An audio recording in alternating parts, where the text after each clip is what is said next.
Each year, Microsoft Research hosts hundreds of influential speakers from around the world, including leading scientists, renowned experts in technology, book authors, and leading academics, and makes videos of these lectures freely available.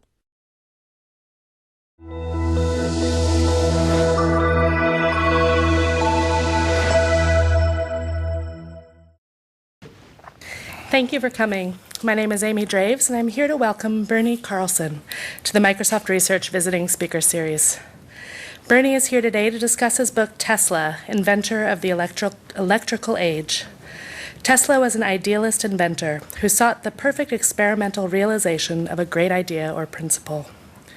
This biography sheds new light on Tesla's visionary approach to invention and the business strategies behind his most important technological breakthroughs. Bernie Carlson is a professor at the University of Virginia. He is an expert on the role of technology and innovation in American history, and his research focuses on how inventors, engineers, and managers used technology in the development of major firms between the Civil War and World War I. His publications include Technology and World History, as well as Innovation as a Social Process. In 2008, Technology and World History was awarded the Sally Hacker Prize by the Society of the History of Technology. Please join me in giving him a very warm welcome.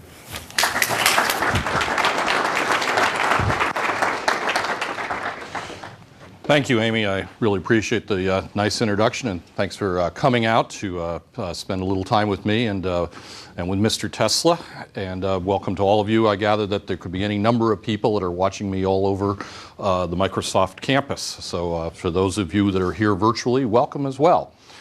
I should tell you in truth in advertising that I'm a professor in the engineering school at the University of Virginia, although I'm a historian, and my students now have decided that I have real street credibility because I was invited to come out to Microsoft. The dean of engineering has decided that I'm okay. So thank you for the invitation.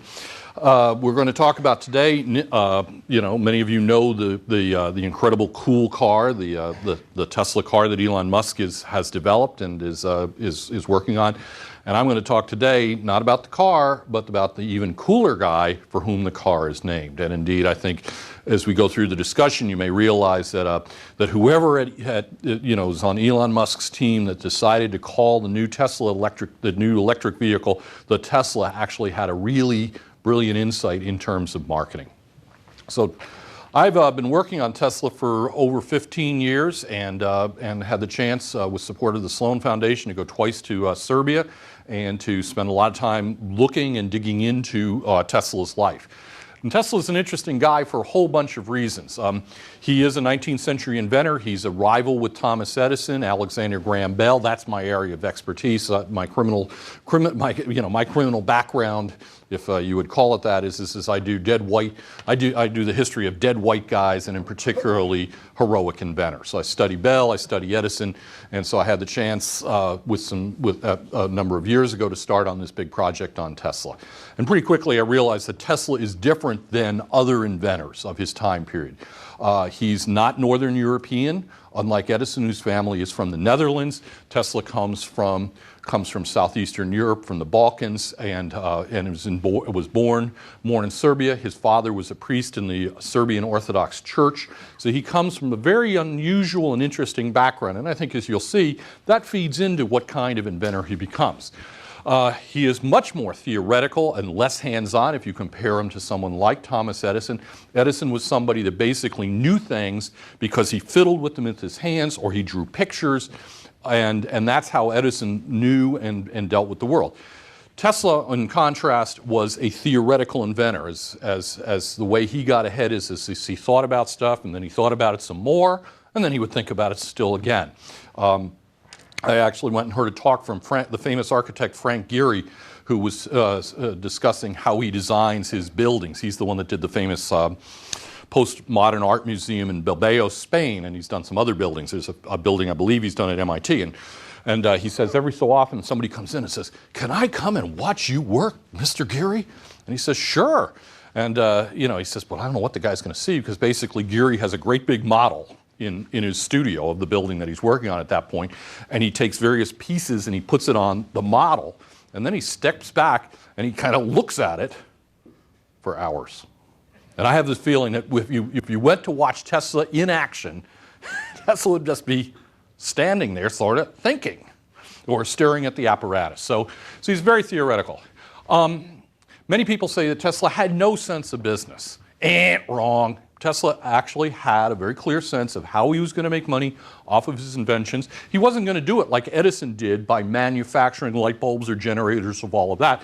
Tesla, his business strategy was patent, promote, sell. Get the intellectual property, promote the living daylights out of the intellectual property, sell it to the highest bidder, move on to the next project. So he had a business strategy. That business strategy meant that the guy had to be a master showman. He had to be able to really get you excited, to get you to believe that what he was going to do was the next really cool thing. And that was part and parcel of the way that he approached creativity. And unlike Edison, who invented towards the marketplace, in other words, never invented something for which he didn't already have worked out who was going to be the customer, Tesla illustrates a very different sort of path, what economists would call a knowledge-driven form of innovation. So why study Nikola Tesla? Tesla did two big things in his life. He contributed two technologies that disrupted the way that people did business, created entirely new industries, changed the way people live their lives every day. The first one was the alternating current motor, which he worked on in the 1880s, and then in the 1890s, he worked on the wireless transmission of power. In other words, he was a rival in the first story with Thomas Edison, in the second story with Marconi. Okay? In both cases, you've got this wonderful opportunity in Tesla in that you got a wonderful success story, and then you have a disruptive technology that didn't turn out so well. Okay, so you got to balance those two things out if you're going to write a book about it. He offers an opportunity in Truth in Advertising. Most of the books, Truth in Advertising, I'm a methods guy. If you do the study, you study inventors, really quickly you come to a fork in the road. And down one fork, you explain everything that you see in the inventor's career or any other kind of creative person's career. It's genius. It's luck. They're just a brilliant guy. And I don't go down that path. I've gone down the other path, which is to say that people who are creative, and particularly at the level of, say, an Edison or a Tesla, have a methodology, they have a style, they have approach. And we can figure out what that is, and we can make sense of it, and indeed, perhaps we can even teach it to future inventors, engineers, and entrepreneurs. I work for an engineering school. I'm doing the best to train the next generation of students for you people. So God only knows whether I'll succeed or not, but, Lord, I'm going to try. Okay. All right. So when I was studying Tesla's career, and again, his style, his way of approaching invention, and inventors have a style just like an artist does. A painter has a particular way of creating buildings, Frank Gehry, or paintings. Frank Gehry, has a very distinct style. You see a Frank Gehry building, you say, man, I know that's a Frank Gehry building. Or it's a Frank Lloyd Wright building, that it's Frank Lloyd Wright. Inventors have a similar style. In the book I suggested, and Amy mentioned this in passing, that his style is a mix of ideal and illusion. And in fact, had I had my choice, but probably is just as well, I would have called the book Ideal and Illusion, and the publisher said, oh no, you're not going to call it that because nobody will ever understand it's actually about Tesla. So I have to tell you about what I mean by ideal and illusion, even though that's what I thought the title of the book should be. Tesla's approach to invention was to say that underlying everything out there in the world, whether it is just out in nature or it's something that people made, is a principle, what the Serbian Orthodox theologians would call the logos, and that the role of the inventor was to discern that principle, and build the invention around that. So if you could come up with the kernel, the heart, the idea of what that technology was about, that's what you would build the invention around. Okay. Now, this comes as straight out of philosophy, out of the thinkings of Plato. If you read The Republic in college or in high school, you know that Plato believed that that's what philosophers did. That philosophers found that kind of ultimate truth or underlying principle. The problem is not everybody surrounding the inventor or surrounding the philosopher understands what the ideal is about. And so you have to give people an approximation. sort of say, well, it's kind of like this or it's kind of like that. And the way I approach Tesla is I call those illusions.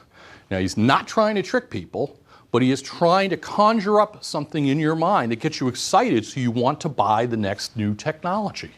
Okay, so he could tell you a story, he could use a metaphor, he could invoke certain values. And the interesting part about his life then is this tension back and forth between ideal and illusion. I can picture this wonderful new way of doing things, build an electric motor around rotating magnetic field, but how do I then explain that to some businessman who may not know anything about electricity? I've got to tell him a good story. I've got to engage that investor in some way. So Tesla's tension, the story of Tesla's life is a tension, and the question that I have to answer as I tell the story in the book is, did Tesla's illusions eventually get in the way of the ideals that he was going to do? Put another way, as one of my good friends said, he said to me about it, Tesla drank his own Kool-Aid. I said, okay, that's an interesting way of putting it. Thanks for letting me know. Okay, well, you'll decide whether he drank his own Kool-Aid. So like I said, Tesla invented two big things, the alternating current motor and wireless power. And so I want to talk a little bit about each, kind of how he got there, what these things were about, and to let you indeed decide for yourself how creative, how powerful a thinker was Tesla. A lot of biographies that existed before, you get to the part about the motor, and and I'm a geeky kind of guy, so I remember years ago reading one of the first Tesla biographies that I came upon. I opened the book and it's like, oh boy, he's going to tell me now how the motor works. 2 pages later, we're done. We're on to something else. So there's page after page, probably too many pages about the alternating current and motors in my book, but I like the motors. I like the transmission stuff. So how did Tesla develop the alternating current motor? Again, he was born in Serbia, he was born in the Austro-Hungarian Empire to a Serbian family in what is today Croatia. Okay, so all those different countries take credit for Tesla one way or the other, but ethnically speaking, he was a Serbian. His father was an Orthodox, Serbian Orthodox priest. He hoped his son was going to go to become a priest, go to the seminary as well. At a certain moment, Tesla convinces his family that he really ought to go study mathematics and then engineering. And so he goes to the Johann Polytechnic Institute in Graz, Austria. There, he starts learning about electricity, and he basically comes up with the idea after watching a demonstration in a physics class that the thing that the world needed at that point was a motor that did not spark, that had no commutator, that is to say, no rotating switch in it, and that would be a much better motor. It would be an ideal motor. How did he learn how to fully develop that motor? He went to work for several companies related to the Edison organization, one first in Budapest, that was a telephone company, then Paris, where they were installing electric lights. He was a very good field engineer. He got transferred from Paris to New York City, and he arrived in New York City with pennies in his pocket in 1884. In 1880, he only stays with the Edison organization about 6-8 months in New York City, and basically strikes out on his own in 1886 and starts up his own laboratory and his own business with some very talented and smart business partners, a man named Charles Peck, and a man named Alfred Brown. And Peck and Brown, I always think of as being, there were investors, they were Wall Street types, and I think that I always imagine that they had this conversation with Tesla where they were looking at him and they said, we don't know what the hell you're talking about, but I love it, and I'm going to make you a star. And that Peck and Brown really did, particularly Peck, made Tesla into a star. They really helped him figure out how to do that strategy I mentioned a moment ago, a patent, promote, and sell. And indeed, when Tesla successfully develops this motor, they sell the patent rights to Westinghouse in 1888, to George Westinghouse, and Tesla basically, when they basically get the money, he splits the money with Peck and Brown, and Peck and Brown walk away with 5/9 of the deal, and Tesla gets 4/9 of the royalties that come off that invention. Why? Because Tesla himself knew that these business guys had helped make him. So Tesla comes up with a motor, and one of the features of his style is he's a maverick. If everybody's going in that direction, Tesla is going to go in the opposite direction. Okay? Up to that point, all the electric motors, whether they be direct current or they be alternating current, basically relied on two pairs of magnets. And everybody up to the time of Tesla said the way to make the electric motor work, and an electric motor works when you have you have sets of magnets. One set of magnets is on the rotor or the shaft, the turning part, one set is stationary. And everybody said the way you make a motor work is you change the direction of the magnetic field in the stator, in the rotating part of the electric motor. Tesla's big insight is to do it exactly the reverse.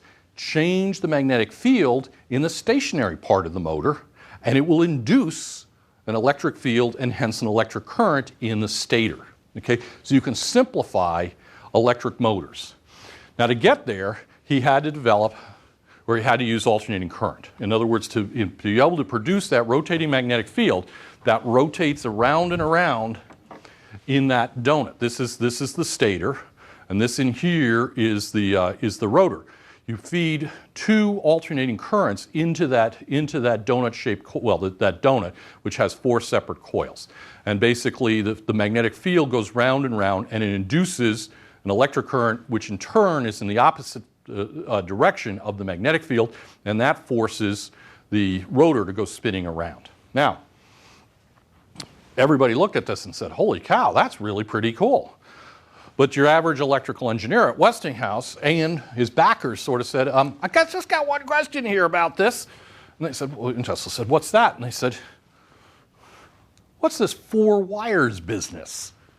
You know, we only want 2 wires. Copper costs a lot of money. So what are we doing here? And so Tesla said, well, you're right. And Tesla went back to the laboratory and he actually cooked up a 2-wire version of this.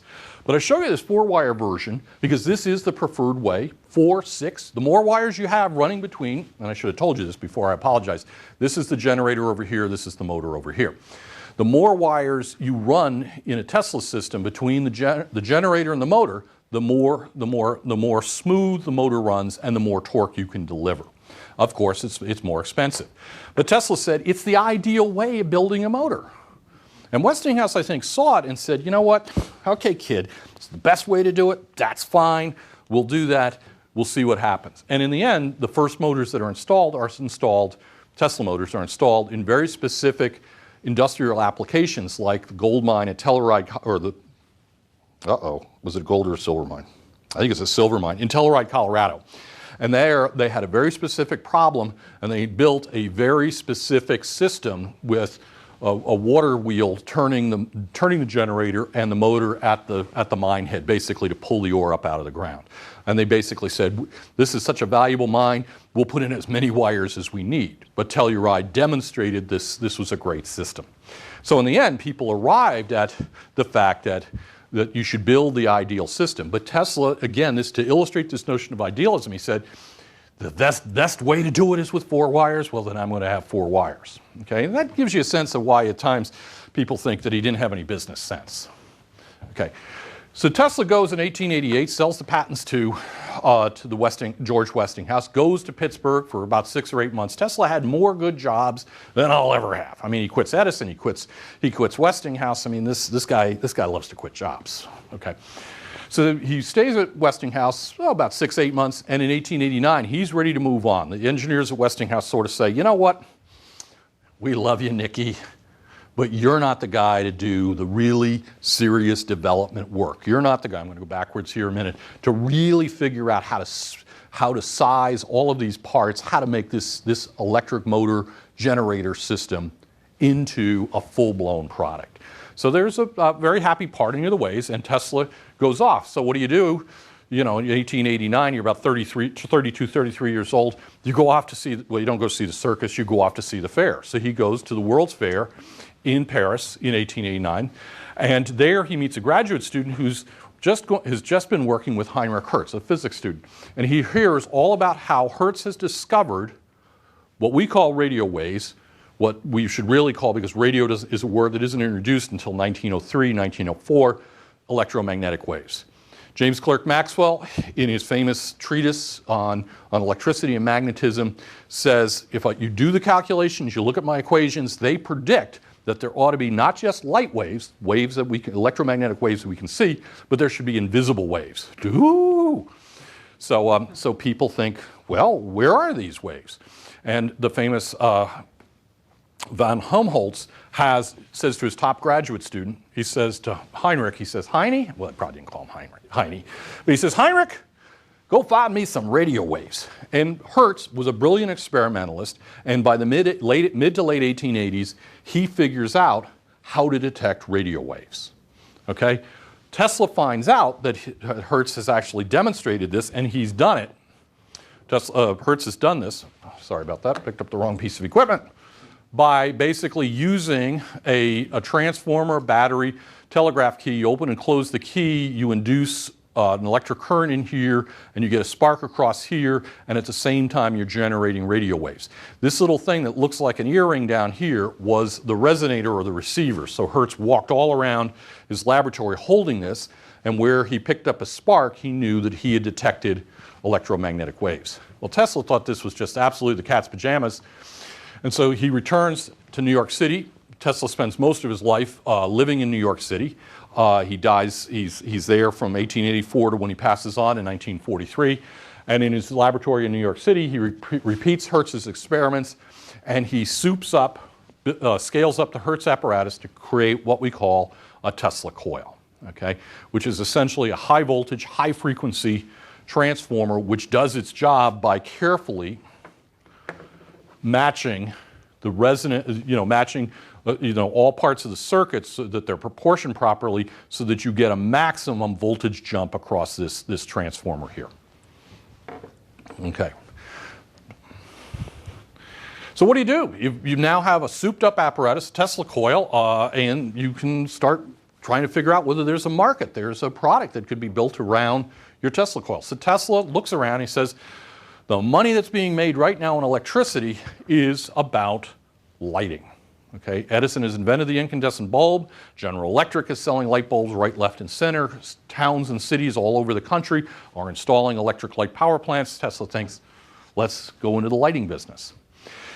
And to do so, he realizes that if you have a glass tube, looks like a modern-day fluorescent tube, but imagine that it's clear, and you have a little bit of gas in it, say neon, you can take that tube, and it was called a Geissler tube in those days in the physics laboratories, and you can walk in, and if you get close enough to a Tesla coil, the tube will light up. I did a demonstration. I didn't do the demonstration, but they did a demonstration just before I did a talk on Sunday at the Spark Museum in Bellingham, and it still gives me a thrill when the Tesla coil is going off, and they walk in with a giant fluorescent tube, and wirelessly it lights up. Tesla demonstrated that in 1891 to a lecture that completely fascinated the physics and engineering communities. What he's doing there is the Tesla coil is all the way over here, kind of tucked onto this table, and at the right moment, the lights are going to be dimmed. These are two big zinc plates, and Tesla steps between the two zinc plates, takes those big glass tubes, and rotates them in just the right direction so they're aligned with the field, and they light up. And people go, holy cow! Anyhow, now remember, this is the 19th century. This is the world of mechanical engineering where things were connected to each other. You had wires that ran from your generator to your motor. You had gears or pulleys that connected your steam engine to your machine tool. So the idea that things operated magically at a distance really intrigued folks. So Tesla decides he's going to patent the electric lighting equipment. He's going to promote it through a series of brilliant demonstrations like the one I just mentioned. He's going to bring over the rich, the famous, the mighty to his laboratory, like Mark Twain. And Mark Twain there is indeed holding a coil, and it's lighting up that bulb that's basically at his belly button. And he's going to, and he does tons of newspaper interviews. So he's doing all the right things. He's learned the lessons from Charles Peck, his advisor on the motor project, but Peck has died in 1890, so he's kind of trying to do this on his own. Sadly, in the mid-1890s, there was the Panic of 1893. The economy was in a recession. There was no money around, so Tesla wasn't able to develop this lighting system. Okay, so Tesla also goes back and he starts thinking about this thing, and he says, I don't think it's a really great idea to basically build your Tesla coil and have it send radio waves, electromagnetic waves, all out in every direction. Okay, and then you have your light bulb over here. Well, only 1% of all that energy that's coming off that coil is going to get to that light bulb. He said, this is a bad idea. He said, we need to focus on the fact that we should ought to minimize the electromagnetic waves, the radiation produced by my circuits, and instead maximize the ground current. Because that way, instead of 1%, 99% of the energy will get to the end user. Okay? So everybody thinks, or everybody in Tesla's time, like Marconi or Oliver Lodge, thought the way the top diagram is. Tesla thought in the bottom diagram. Again, he's going to be thinking like a maverick here. On the top diagram, you have the transmitter. You send up the radio waves to the antenna. The energy radiates off the antenna, goes across space, beep, beep, beep, beep, beep, hits an antenna on the receiver. The receiver detects the signal, and to complete the circuit, you have both the receiver and the transmitter are grounded. Okay? Tesla said, no, no, no, no, no. We're going to do it exactly the opposite way.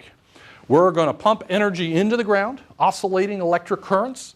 They are going to travel through the earth, come to a ground connection at the receiver's end, and then they are going to go back up to the receiver. The energy is going to be used to send messages or run lights or motors, and you're going to have some sort of connection in the sky that completes the circuit. So exactly the opposite of what everybody else was doing.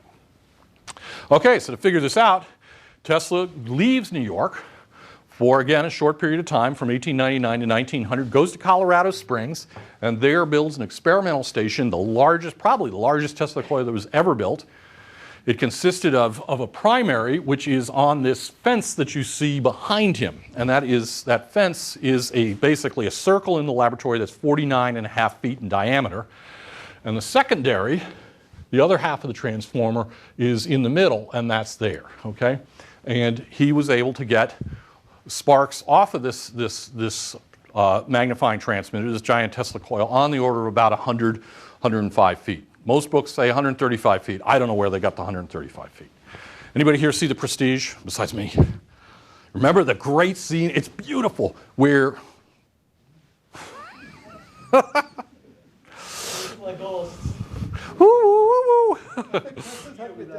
he's having fun with us today. Okay. So, but there's this great scene where there's this whole field of like 200 light bulbs in the snow. Okay. And the theory is this transmitter beamed energy out to all of those light bulbs. Okay. I wish it happened. As near as I can tell, it didn't happen. Tesla did get one little light bulb to light up off of this coil, which is out in one of the pasture, in one of the fields around the experimental station, and that's actually is Pikes Peak in the background. Okay, so he did transmit power. Now, Tesla, as far as he was concerned, if I could get one light bulb to light up, no problem. I can get 100 to work, and I'm not going to lose any energy. He basically, because he took the view that if I can imagine the ideal in my mind, I can see it in my mind's eye, and I get just enough evidence from the real world that it's working. I can get one light bulb to work, I'm home free. It's going to turn out. Okay, so one of the scary parts about Colorado Springs is and there's like 500 pages of notes from Colorado Springs, and I'm going through them, and I'm reading all the newspaper articles from that time period, and I suddenly realize there are no witnesses. Nobody saw anything other than Tesla and like one assistant in Colorado Springs. Okay, so he basically said, I did it, but he has no proof. You know, and again, and now the lights are going to flick on and off because it's like, how dare you insult me? But it's like, Mr. Tesla, never call him Nicky. Mr. Tesla, sir, you needed a witness in Colorado Springs. Okay, so, but he walked away convinced that he had sent power not only across the cow pasture, but around the world. Okay, so he goes back to New York City, and in 1901, he convinces the great financier J.P. Morgan to loan him $150,000. And he proceeds to use that $150,000 to build a laboratory on the North Shore of Long Island at Wardenclyffe, near what's now today's Shoreham, New York. And this building is the one that the oatmeal and a whole team of people raised $1 million to restore. Okay, so and that it's remarkable that the building is still standing. It was designed by the famous architect Stanford White. Okay, so this was the power station, and this was the tower. Okay, now the key thing about this system is this everybody gets so worked up about the tower. The secret is the well beneath the tower. Okay, so under here is a shaft 120 feet deep, and at the bottom of the shaft were 16 pipes that he basically pushed out underneath the water table, and that was, as Tesla said, was to get a grip on the earth and shake it. In other words, I'm going to deliver electromagnetic energy into the earth, and this is how I'm going to send power all over the world. Okay, and he really assumed that if he got money from J.P. Morgan, he gave the right sort of newspaper interviews, he built this fabulous laboratory, he lived at the Waldorf Astoria, did everything right, that the results were going to follow. One of the things he didn't take into account was what, as far as Tesla was concerned, an upstart Italian named, I can never say his first name, Guglielmo Marconi. Marconi started working on radio in about 1895, and from the get-go, Marconi's insight was, what we're going to do here is we're going to do wireless telegraphy. Focus on a communications application. And by the way, focus on situations where there are no competitors, like ship-to-shore signaling. All right? So in fall 1901, Marconi is always looking over his shoulder. Where's Tesla going? Where's Tesla going? Okay, and he decides that even though Tesla has already predicted in 1899 that Tesla, am going to be the first to send a message across the Atlantic Ocean, Marconi says, let him mess around with what he's doing on the North Shore of Long Island. I'm going to get this sucker done. And he succeeds in sending three dots for the, have I got that right? Anybody here do Morse code besides, I've left Morse, thank you. Okay, so he sends 3 dots, basically the letter S in Morse code, and they detect it. Again, an interesting piece of history that they don't tell you about in the history books, which is, there's Marconi just after he received the message. He heard the message, and his trusted assistant heard the message, and that's it. Okay, and they all trusted Marconi.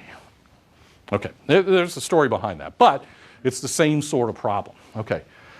Okay, so you took $150,000 from J.P. Morgan. You built this fancy laboratory by your best friend Stanford White, and and this guy Marconi scoops you. So what do you say to J.P. Morgan?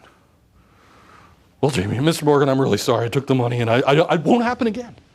That's not Tesla. Tesla basically comes back roaring in January 1902, and he writes Morgan a letter.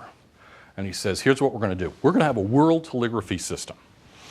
We're going to build a few power plants in major cities, like New York, and each one of those is going to collect all sorts of information about stock prices, newspaper stories. The Associated Press is already in existence. Reuters is already basically sending news stories over the wires, over telegraph wires. We'll do fax messages. We'll do personal messages. We'll do telephone calls. We'll do everything.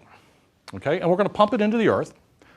And those stations, as fast as they receive the news, they're going to pour it into the ground, which will spread instantly all over the earth. And everybody will have, where's mine? Will have their own little receiver, no bigger than a pocket watch or a cell phone. I don't know what I do with my cell phone. I ate it. Okay, but we'll have a cell phone.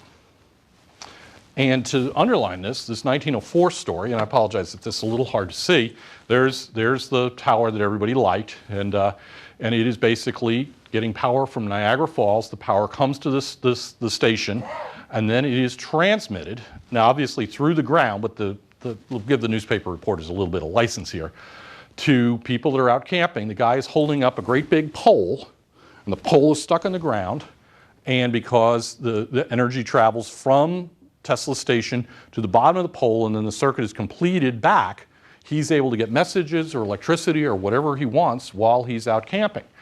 Same is true of this guy who's out on a sailboat. The antenna is the mast of the ship. But my all-time favorite one is the lady with the parasol. And so she's at Saratoga Springs or at some nice resort, and she wants to find out what the latest news is in New York City, and she just holds up her parasol. So I thought it was a pretty good thing. Now many people say, so why didn't this carry the day with Morgan? So it didn't carry the day with Morgan because Morgan made his money reorganizing railroads, building industrial organizations like General Electric or United States Steel. This was a guy who had a producer mindset. You made your money by dealing with what we'd call today, with other manufacturers, selling capital goods, OEMs, okay? You didn't make money selling devices, consumer electronics, to every Tom, Dick, and Harry, to everybody, okay? So I think it just didn't compute for Morgan this idea of an information revolution that was going to be personal information. And so Morgan just sort of says, thanks, but no thanks. I'm not putting any more money into this. And so Tesla's left high and dry after 1903 with no additional money from Morgan. The deal structure with Morgan, if you want to ask me about this in the Q&A, is really interesting. And Tesla basically gets himself hoisted on a petard by giving Morgan 51% of the patent rights when he structures the original deal. And that makes it a mess for getting any other investors. But would Wardenclyffe have worked? This was a question that puzzled me for a long time, and I finally learned to phrase the answer by having to answer another question, which is, from an electromagnetic standpoint, is the Earth like an ocean or a water balloon? Okay. Tesla thought it was like a water balloon, okay? Which is imagine you have a balloon filled with water. He also did this with a football, but I like the water balloon better, okay? And you've got, on one side of the water balloon, you've got a little pump, okay? In fact, you can kind of see it in this crummy picture. So there's a little pump. This is the water balloon. And all around the Earth, or around the water balloon, you've got little one-way valves, okay? If the Earth is an inelastic fluid, and you start pumping on one side, or the water balloon, and you get to the right rhythm, the right frequency, every stroke in results in a little squirt out all around the water balloon. Okay? An ideal, brilliant idea if it was true. The problem is the Earth is not like a water balloon. The Earth, in an electromagnetic sense, is like an ocean. So if you stand on the edge of the ocean, and I grew up in New Jersey, and we used to talk about this all the time, is if you throw a rock in the Atlantic Ocean in New Jersey, would the waves from your little rock carry all the way, propagate all the way across the ocean to Spain? Okay? No, because the ocean is an elastic fluid, and over time, those waves dissipate because the weight, the nature of the fluid absorbs the energy. Okay? Unfortunately, if you're sending energy through the Earth's crust, in most circumstances, it functions more like an elastic fluid than an inelastic fluid. Okay? So you couldn't really grip the Earth and shake it.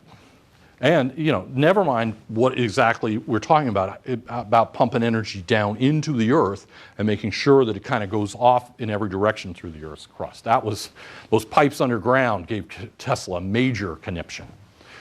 Now, before you beat up Tesla too badly about this, Marconi wins the Nobel Prize in 1915 for his work on radio, and he devotes the Nobel Prize speech to basically saying, radio waves, they go through the atmosphere like this, or maybe they go through the atmosphere like that. He didn't really know, okay? They didn't understand the ionosphere, what we understand today, okay? So what did Tesla contribute to radio? And yes, the Supreme Court did hand down a decision where they used Tesla patents to basically, in an antitrust case, stick it to RCA, okay? That doesn't mean that the Supreme Court decided that Tesla invented radio. Okay, this is one of these it's like little legal points that's worthy of just mentioning. So what did Tesla actually do?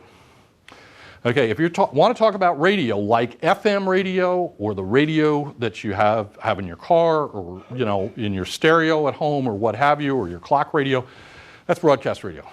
Sorry, Tesla didn't invent that. Marconi also didn't invent that. It actually was a whole team of people that did. But if you want to talk about who looked at electromagnetic waves, radio waves, and said, there's an opportunity there, Tesla is your guy. Okay, well ahead of Marconi, he's thinking about what to do. And what he really underlines, which is I think an important lesson, is how hard it is to introduce a disruptive technology. Okay, we sort of, well, the Wright brothers invented the airplane in 1903. We're all set. We're going to, we can have commercial air travel, just like that. Okay, there's a long way from the Wright brothers to passenger airlines. Okay, the work that engineers and entrepreneurs do to make that happen is real work. Okay, wireless power has a couple of applications that are worthy of mention. Just in passing, the Navy from the 1980s to the early 2000s used extra low frequency and basically sent radio waves through basically what's called the Schumann cavity, because extra long waves would basically penetrate the ocean, and so submarines with nuclear missiles could basically get radio messages and not have to surface to communicate back with headquarters. At MIT, there are a number of researchers that developed how to use Tesla's ideas about electromagnetic resonance to basically have a way of charging up your cell phone, because you'd have a new back on your cell phone. The cell phone would then sit on a little tray and it wirelessly charges up. Tesla's life after 1905, when he's heartbroken, he can't make Wardenclyffe work, he gets a nervous breakdown. The rest of his life from 1905 to 1943 is fairly sad. One colorful incident is that he does tell the US government in the 1930s that he has come up with a particle beam weapon that should be able to shoot down airplanes. As near as I can tell, there's nothing. I mean, the one paper about it, I've looked at it pretty carefully. I'm kind of with the MIT professor that reviewed it in World War II and said, sorry, there's not a whole lot here. Okay, so why did Tesla, as I'm winding down now, not make it into the history books? Well, until the car came along, there was no major corporation named after him. He wasn't a useful hero in the 1950s and 1960s. In the Cold War era, to corporations or to educators, because he didn't really represent what people thought was at the heart of innovation. Okay? Yankee ingenuity. Henry Ford, Thomas Edison, the Wright brothers, all those guys pretty clearly are good old American boys, and they did it because of this, whatever this magical thing called Yankee ingenuity is. Tesla also is this kind of mystical, intuitive guy. He doesn't look like your standard empirical scientist, and the R&D that's being done at that point, in the 1950s, 1960s, the emphasis is on being science-based. Okay, so why is Tesla making a comeback today? Well, for one, he's tall, he's dark, he's handsome, and he's mysterious. Okay, I mean, there's people will walk in, and I've watched them signing books, and people are trying to decide whether they're going to buy the book or not. They don't open the book. I of course want them to open the book and read a passage. They look at the picture, and they're just mesmerized by the guy. I mean, so there's something about he's a handsome guy. Tesla is the classic underdog. We love underdogs in American popular culture. He's pushing against big business. He is going to, if he succeeded with wireless power in one fell swoop, he's going to stick it to General Electric, AT&T, and all the major utilities. Okay? And he's going to give us free energy. So he's really going to disrupt the status quo. And for New Age people, Tesla is often attractive because we want high tech, but we don't want to be sucked into what we sometimes think are the hollow ideas of corporate capitalism and the hollow notions of rational science. Okay? And so you'll be able to get with Tesla, you can have the high tech, but you can also be in touch with your inner mystical self. And I think that's what the people, Elon Musk and the folks at Tesla Motors, glommed onto. And in one website, a fan, summed it up very well. He said, this incredible sports car is green, meaning that it's an electric vehicle, with a bite, and go to 0 to 60 in no time flat. So let me stop with this one.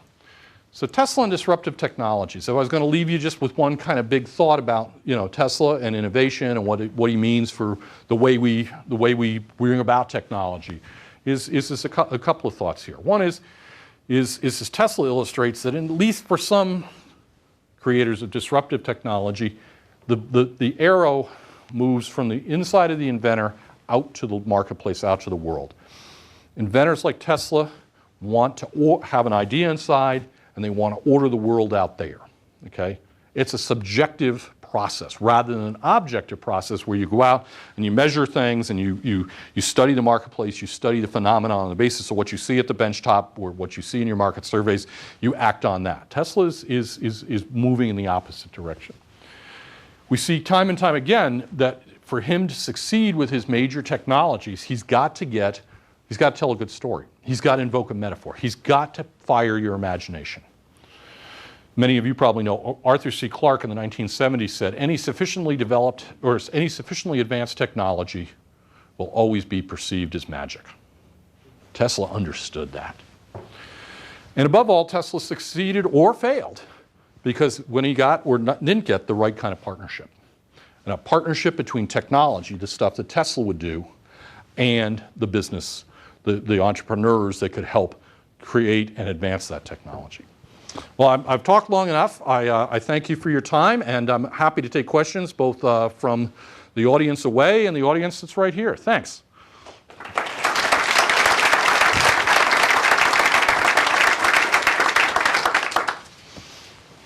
Yes, sir. One quick comment regarding the Tesla coil. One paradox is now there's a car called Tesla, but all the gas cars have Tesla coils. That's right. And they have even more now that you have a coil per cylinder. Yeah. So he has been in every single car since Henry Ford started. So except that one. There's no Tesla coil in it. Yeah, it's a magneto, but you're absolutely right. Electronic ignitions, don't they, depend on being able to get that high voltage that you can get from a Tesla coil. Yeah. So he means the marketing department. He needed the marketing department in the worst way. But I didn't actually know that. So good. Yes, sir. You're making Tesla and Marconi competitors. As best I can see, Marconi was in the business of transmitting megawatts to get microwave at the other end and get a signal. And looks like you're in power, you transmit megawatts, you want to see at least a few hundred kilowatts at the other end. Yeah. Anyway, competitors. No, because it not only, well, first off, for Marconi to get across the Atlantic, okay, and you're the guy, I wrote this footnote just for you, okay. In a footnote, I go on and I sort of say, look very carefully at the pictures of the Colorado station, Tesla station, then look at the pictures, and I'll tell you which, I tell you in the footnote which book to look at, pictures of Marconi station in Cornwall, England. And they are extremely similar in sort of scale, in terms of the actual circuits, the whole 9 yards. Okay, but so Tesla and Marconi they are technical rivals. Now, you're absolutely right. One decides to go down the communications market, and so he only has to deliver, as you said, a few microwatts at the other end. Okay, whereas Tesla is betting, I'm starting with megawatts and I'm going to finish with megawatts, because he was in the power business, because that's what he thought the big market was. Okay, so they bet on two very different things. But then that's my point, is this amazing new technologies like Tesla coils. You got to say, well, what's the market? What's the best thing to do with it? And one guy bet one way and one guy bet the other. But we don't necessarily always teach our children that there's contingency. There's things that are unsettled. So, read that footnote. Yes, sir. So very nice talk, but I have to say that sort of the last 40 years or 50 years, you sort of condensed them on one slide. So can you tell us more? What happened? Sure. Okay. So, when you write a biography, you got to decide how am I ever going to get out of this book? Okay. So about 10 years in, you're going like, oh my God, how am I going to get out? And so, so I had a sabbatical leave, and I wrote more and more. And the best thing that happened from that sabbatical leave is I came back and I said, I know the structure of the book. And I made a conscious decision, which you picked up on, which is this the story I want to tell in details up to about 1905. And I'm going to compress, in this case, down to one slide, everything that happens from 1905 to when he dies in 1943. Why? Because I want people to be thinking about when he was really, really good, what was he doing? But what happens in 1905? Okay, so in 1905, he can't get any more money from Morgan because the deal has been structured, and any other Wall Street investor, because the deal's been structured the wrong way. He can't figure out how to actually get the energy into the earth to basically make Wardenclyffe work. Okay, the piece that I haven't told you about is Tesla. Tesla, as near as I can tell, was gay. He had a couple of boyfriends throughout his life, and the boyfriend that he had at that particular point basically said, he was a hero in the Spanish-American War. His name is Hobson, Richmond Hobson. And Hobson decides he's going to run for Congress, and so he's got to look normal. So he's got to go marry this woman. And so Hobson goes off and he marries Griselda, who was something on wheels. Okay, that's another story. Okay. Anyhow, but Tesla can't get the money to work, can't get the technology to work, and his closest friend that he really kind of hoped was going to be with him for a long time, or at least be out there, decides he's going to have a relationship with this woman. He basically has a nervous breakdown in 1905, 1906, and he never really gets over that breakdown. Okay, and he works on a steam turbine. Most turbines are axial. In other words, that basically the steam comes in and kind of travels along the shaft. He develops a turbine that works at right angles. In other words, the steam comes in, and due to viscosity between very, very small plates, gets the rotary motion. Okay, really interesting idea. There are still people working on Tesla turbines that are non-axial. He works on that. He works on speedometers. And develops those and sells a few patents for those. He does some consulting work on the side. He publishes his autobiography in 1919. But essentially, the guy is broke and becomes more and more kind of eccentric. So, and it's a very sad story. And at the end of the day, I sort of said, I don't want people to get hung up on the sad story. I want people to sort of size up what he did in the rich part of his career.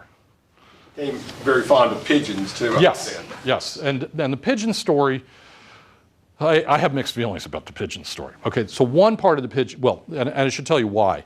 The pigeon story largely comes from a very interesting biography. If you enjoy Tesla, you should most definitely read the biography, and you can get it, I think, now downloaded online by John O'Neill, who was a Pulitzer Prize-winning science reporter for, let's say, the New York Tribune, but I could have the paper wrong.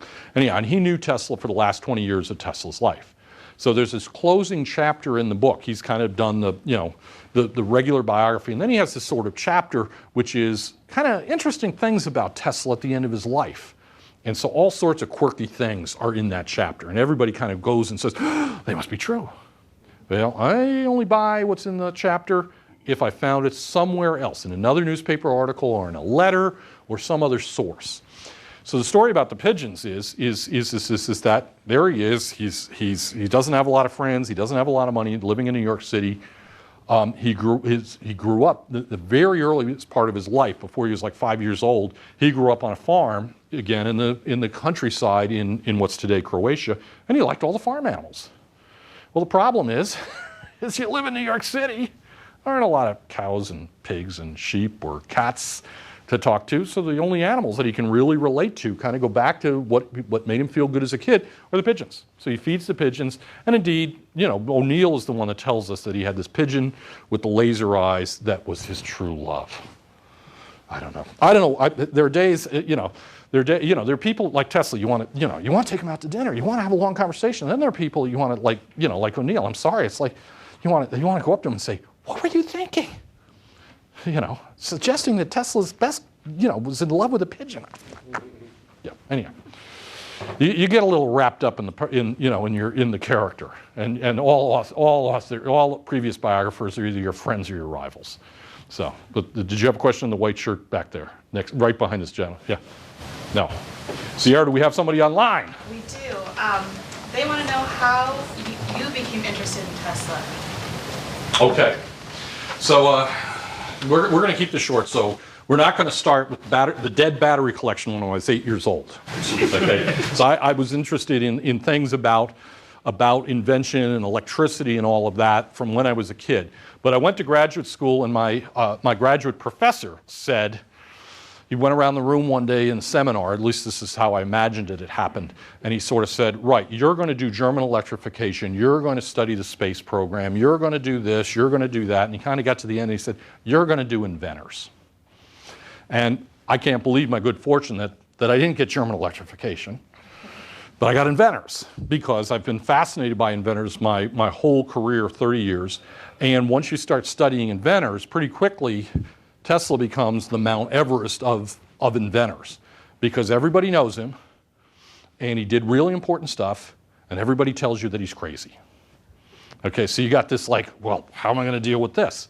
So in about 15 years ago, I was working on inventors. I was thinking about doing this, and the Sloan Foundation had got, has a program for the promotion of the public understanding of science, was getting letters right, left, and proposals right, left, and center from various filmmakers and poets and novelists who all wanted to popularize Tesla. And they said, well, this is a pretty good idea to popularize Tesla, but all of them are back to that O'Neill biography, which is kind of problematic. I said, kid, you want to write the definitive biography? I said, okay. So that's how I got into it. But I've always, it was a major challenge, because I could tell that this was not going to be the easy one to write. Yes, sir? What about Tesla's own electric car ventures? His own electric car ventures. You're going to have to tell me more about that. I didn't encounter any Tesla's own electric cars. I mean, there is this story. Are you thinking about the car that they tell you about on the internet that is like a Pierce Arrow in the 1920s, which somehow they converted and put some sort of coils in? Yeah. As near as I can tell, I've not been able to find any stuff in the regular newspapers, traditional historic records about it. So I don't know. It could be true, but I never found anything. I should also tell you that there's 150,000 pages of material in the Tesla Museum in Serbia. Okay, and the Serbs have been very kind to me, very generous, but I never was actually allowed to see more than a tiny amount of material in the archives. So somebody else gets to go to talk their way into Serbia, talk their way into the museum, and maybe that's where the answer to it is. But not anything that I was able to find in America about that. Sir? Yeah, there's an attack today on the patent system, and it strikes me that a guy like Tesla probably wouldn't have been successful at all had he not been able to get patents for these, since he wasn't a builder, he was more of a dreamer. Yeah, and a secret to his career, in that first verb in the strategy, is patent. In other words, he had outstanding IP lawyers. In other words, they really knew how to draw up broad patents that covered a lot of ideas and a lot of territory. And with the motor, he actually got very lucky in that he had the broad patents for a system of alternating current plus a series of specific motor designs. So he basically, and this is again, not really Tesla, this is the business partners and the patent attorney, by dumb bunny luck, delivers a portfolio of patents that Westinghouse is able to leverage. No, he needed a patent system, and indeed, he is a product of the patent system that is not first to file, but is really based on priority. So you can imagine, if you're in the IP business, you can probably work out that I'm one that believes in having patents that are actually examined and have that process confer value to the individual inventor. So. In your slide, you mentioned that after he passed, the FBI took all his paperwork. Yes. What was the FBI interested in? Okay, so in the mid-1930s, throughout the 1930s, Tesla has a birthday interview every July, and he calls in the newspaper reporters, and he tells them all sorts of amazing stories about his career before. That's where he tells the story about building the earthquake machine. But another point, what's in kind of the headlines, what people are worried about are long-range bombers that the Germans could be building and the Japanese could be building that could fly across the ocean and bomb London or bomb New York or bomb San Francisco. So Tesla gets up in this interview and he says, got it all worked out. I'm going to build this particle beam weapon, which is going to beam particles up to the airplane and disable the plane. It's actually going to kill the pilot. But I'm going to develop this weapon. So everybody goes, yeah.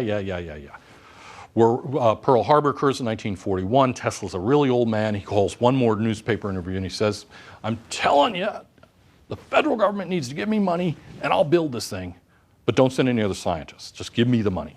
Okay. So he dies in 1943.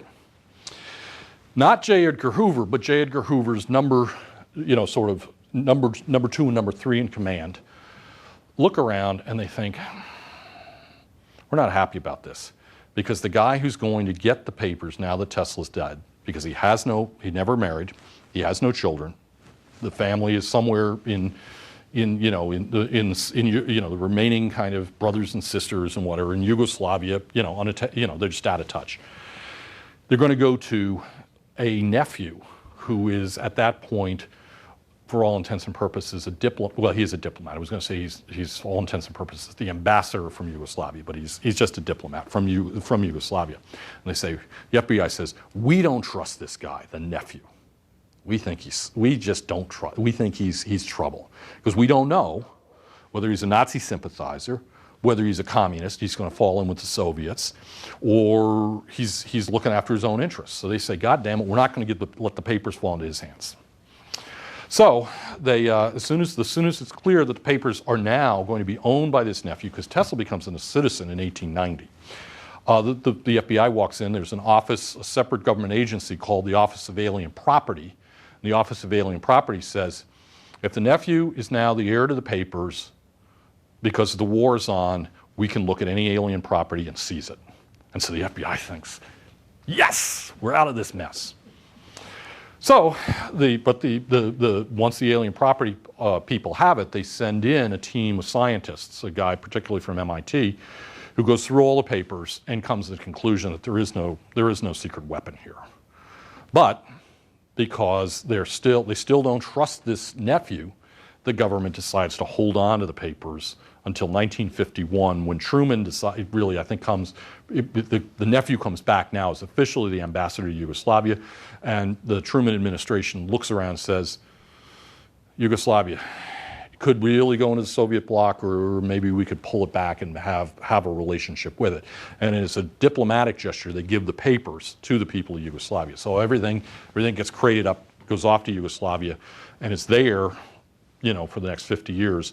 And, still, I've come probably as close as anybody from the West that's been able to build some trust with them and got to see some things.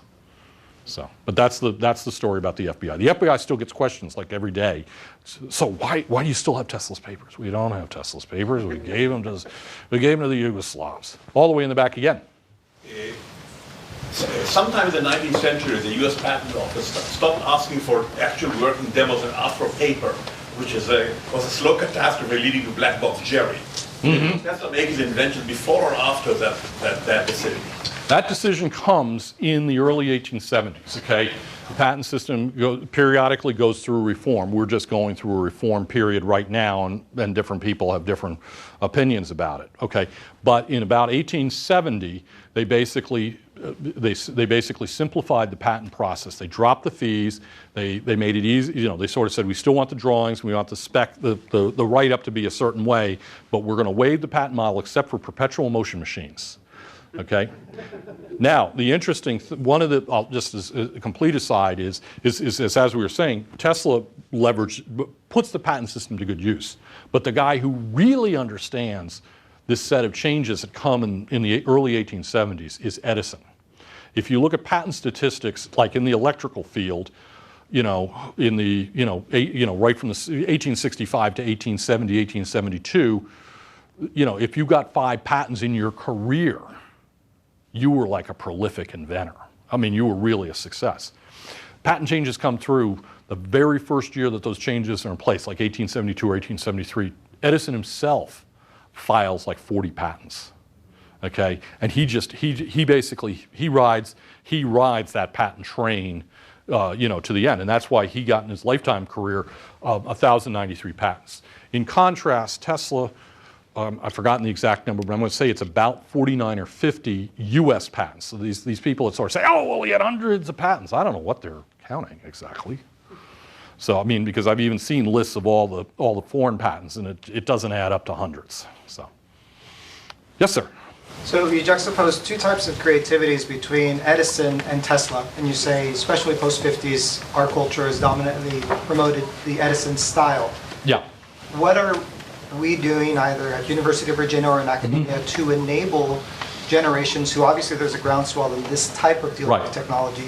Do you see that manifest in your classes? What is the fault? What can we do to enable science for people who want to approach it as a technology? Right. So I have, and just Google it if you want, and because there's this is some of this. What's that? We're being good. Good job. Thank you for coming to Microsoft in Redmond. Well, the security guards will see you out the door. My apologies. Okay. All right, but I did a little story on, which was published on the Daily Dot this summer, and it's about the Tesla Edison rap video, okay, where they basically set up Edison is the scumbag and Tesla is the hero. And the point that I make in this little essay is I say the American economy thrives because we have different styles of inventors. We have Edisons and we have Teslas, okay, and you need a mix. I mean, I think. I'm going to use the J name in the room, Steve Jobs, but the economy that we have now is thanks to Bill Gates and the stuff that Microsoft does, and it also has to do with some of the things that Apple and Steve Jobs got done, and they're different styles of invention. Okay, so what we need today, and again, I'm now speaking for myself. I'm not speaking for the Dean of Engineering, but I think we're sympathetic. Is we need to continue to develop the high analytical skills, the math, and the rigorous analysis that we really understand how to teach that to students in engineering. But we need to couple that with the hands-on stuff that Edison really exhibits, which is an awareness of the materials. As one of my old colleagues used to say, who used to teach the course in concrete, we need to understand the diabolical nature of concrete. Materials do not do what you think they're going to do. Circuits do not do what they want to do. Software, there's a reason why I realized pretty early on I don't have the patience to make software do what it's supposed to do. I mean, I was supposed to learn how to write in the 80s, write Fortran programs, and I was like, I don't think I'm going to do this. I think I'm going to go to history school.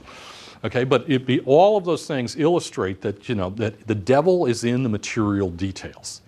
And one of the things that's really exciting, we have hands-on programs now that complement the math, the high-level math and science at the University of Virginia. And we're not alone in doing this. We now have what's called experiential programs. And in fact, my department, Engineering and Society, we not only teach the history of technology classes and the writing classes, but we actually have a laboratory building where they build electric vehicles.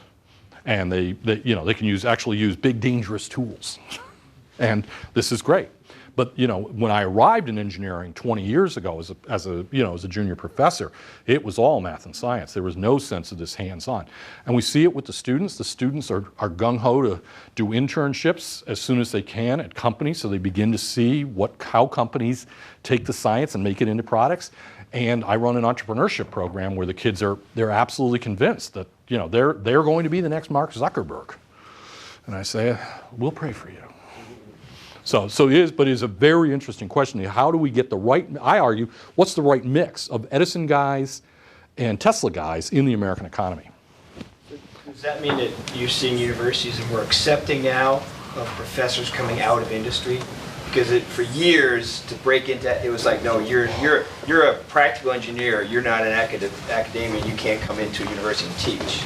I think you're beginning to see those barriers come down. And again, it's at the high-end places that really understand this. I mean, a place like Stanford or MIT, the boundaries between the classroom, if you will, and industry are much more porous.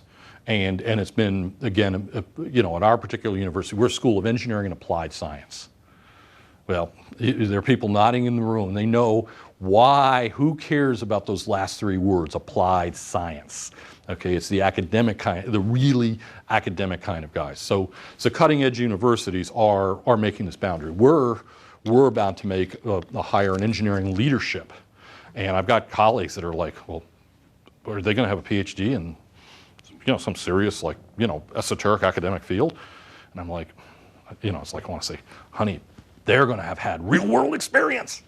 And they, then the academics go, and I said, don't worry, we'll make it work. But no, the change, I think the change is coming.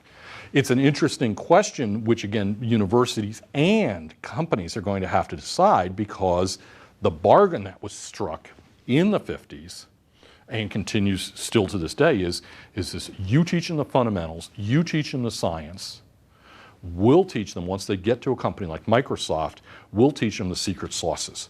We'll teach them the proprietary knowledge. And we actually want to keep that boundary. We want to keep a Chinese wall between those two types of knowledge. And that wall is becoming more porous. But I always emphasize, we got to be aware that some choices were made, and it has, the choices had some good side to engineering and innovation, and it had some not so good side. So Miss Amy has come back. She's got this great big hook. So I'm around. I'm going to sign some books, but thank you for your time.